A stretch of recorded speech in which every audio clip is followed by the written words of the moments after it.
प्रणाम अलैकुम दोस्तों। खबर यह है कि सुरेंद्र फंस गया है और बहुत घिनौने तरीके से फंस गया है। हाँ, वही भारत नगर मोहल्ले का मुखिया सुरेंद्र, वही जो अब्दुल गली वालों पर दादागिरी दिखाता है, लेकिन अमरीक सिंह गुंडे के सामने उसकी सिट्टी पिट्टी गुम हो जाती है। वही पिछले वीडियो में जिसकी बात की थी।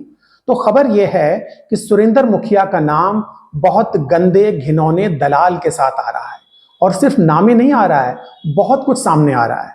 हमें तो यकीन ही नहीं हो पा रहा कि योग, ध्यान, व्रत, अनुष्ठान, मंदिर, मूर्ति, धर्म, अध्यात्म, इन सब की बातें करने वाला सुरेंद्र मुखिया छोटी बच्चियों के दलाल के साथ मिलकर क्या काम कर रहा होगा। पहले जानिए इस घिनौने दलाल के बारे में, और फिर जानेंगे कि कैसे इसने सुरेंद्र की कोई नस पकड़ रखी थी। दरअसल इस घिनौने दलाल ने दलाली की कमाई से एक प्राइवेट हवाई जहाज खरीद रखा था, एक आइलैंड यानी द्वीप खरीद रखा था, और उस पर्सनल आइलैंड में यह दलाल दुनिया के बड़े बड़े लोगों को, नेताओं को, अरबपतियों को अपने प्राइवेट हवाई जहाज से बुलाता था और वहां आलीशान पार्टी करता था। पार्टी में तमाम तरह के पकवान होते थे, महंगी दारू होती थी, लेकिन इतने बड़े बड़े लोग दलाल की पार्टी में शराब पीने या पोर्क और बीफ खाने तो जाते नहीं होंगे। ये जाते थे छोटी बच्चियों के लिए। ये दलाल अपनी पार्टी में छोटी बच्चियां सप्लाई करता था, धोखे और लालच से बच्चियों को लेके आता था और फिर उन्हें बड़े बड़े लोगों के साथ भेज देता था। दुख की और शर्मिंदगी की बात यह है कि ऐसे घिनौने गलीज आदमी के साथ हमारे सुरेंद्र के बहुत गहरे संबंध लग रहे हैं। क्या संबंध थे ये भी हम बताएंगे, लेकिन पहले दलाल के बारे में और जान लीजिए। तो हुआ यूं कि एक दिन दलाल पकड़ा गया। बच्चियों की तस्करी, दलाली और रेप के आरोप में उसे जेल में डाला गया। वहीं जेल में ही यह कमबख्त राक्षस सुसाइड करके मर गया। अब अमेरिका की सरकार इस दलाल के कागजात को सामने ला रही है, यानी सार्वजनिक कर रही है। एक एक करके फाइल्स खुल रही हैं और तमाम बड़े बड़े लोगों के नाम सामने आ रहे हैं।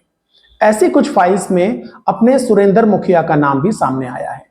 मसलन एक ईमेल में दलाल किसी को बता रहा है कि मेरे कहने पर सुरेंद्र एक देश में गया, उस देश का नाम भी लिखा है, वहां उसने मेरी सलाह पर कुछ काम किया एंड इट वर्कड, यानी इससे काम बन गया।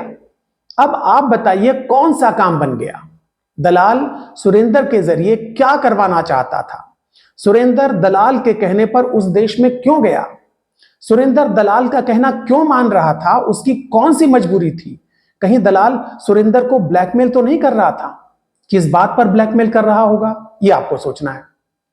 हम तो ये जानते हैं कि दलाल अपने प्राइवेट जेट से बड़े बड़े लोगों को अपने पर्सनल आइलैंड पर बुलाता था, आलीशान पार्टियां करता था, पार्टी में छोटी मासूम बच्चियों की सप्लाई करता था, बच्चियों के साथ बड़े लोगों के फोटो खींचता था, और दुनिया के तमाम बड़े लोग इसके कहने पर काम कर रहे थे। इसका मतलब यह दलाल उन्हें ब्लैकमेल करता होगा। अभी फोटो सामने आ रहे हैं, हो सकता है आगे वीडियो भी सामने आ जाए। बहरहाल अमेरिका सरकार की फाइल्स में एक और ईमेल दिखाई दिया। इसमें घिनौना दलाल अपने एक दोस्त को बता रहा है कि तुम सुरेंद्र की मदद करो। दलाल का यह दोस्त अमेरिका वाले डंप का खास आदमी था। तो डंप के इस खास आदमी से घिनौना दलाल कह रहा है कि सुरेंद्र की मदद करो। डंप उसकी सुन नहीं रहा है। डंप से सुरेंद्र की सेटिंग करवाओ। तो भैया हमें तो समझ में नहीं आ रहा है कि घिनौने ब्लैकमेलर दलाल और सुरेंद्र के बीच रिश्ता क्या है, और यह रिश्ता क्या कहलाता है। बहरहाल बात बहुत शर्मिंदगी की है। यह बात स्पष्ट होनी चाहिए, इससे पहले सबको मालूम होनी चाहिए। तो इस बात को आगे बढ़ाइए। बहुत बहुत शुक्रिया।